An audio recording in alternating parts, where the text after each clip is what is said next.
চাকরি পায় না, সেই চাকরির ন্যায্য দাবিতে তারা আন্দোলন গড়ে তুলেছিল। সেই আন্দোলনে পুলিশ, ছাত্রলীগ, সন্ত্রাসী বাহিনী সকলে নির্মমভাবে গুলি চালায়। আমাদের হাজারের উপরে ভাই শহীদ হন। এই সকল শহীদদের রক্তের উপরে দাঁড়িয়ে আজকে কথা বলছি। আপনারা যারা আজকে এখানে এসেছেন, শুনছেন, আমাদের সার্জিস আলম বলেছেন যে একটা নতুন দল করা আমাদের লক্ষ্য ছিল না।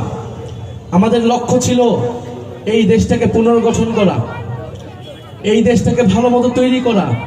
বিদ্যমান যে রাজনৈতিক দলগুলো ছিল, যদি তাদের নেতৃত্বে দেশ পুনর্গঠন হওয়া সম্ভব হইতো, তাহলে হয়তো আমাদের দল করার প্রয়োজনই হইতো না। কিন্তু আমরা আস্থা রাখতে পারি নাই। আমরা গণ অভ্যুত্থানের পরে 7 মাস দেখেছি দেশের রাজনৈতিক যে দলগুলো রয়েছিল তারা কিভাবে ক্ষমতার জন্য, আসন ভাগ বাটোয়ারার জন্য ব্যস্ত হয়ে গিয়েছিল। একটা গণ অভ্যুত্থানকে তারা গণ অভ্যুত্থান হিসেবেই স্বীকার করতে চায় না। তারা মনে করে শুধু ক্ষমতার পরিবর্তনের জন্যই এই গণ অভ্যুত্থান হয়েছিল। কিন্তু আমরা মনে করি যে দেশ পুনর্গঠনের জন্য, একটি সমৃদ্ধ বৈষম্যহীন গণতান্ত্রিক বাংলাদেশের জন্য এই গণ অভ্যুত্থান হয়েছিল।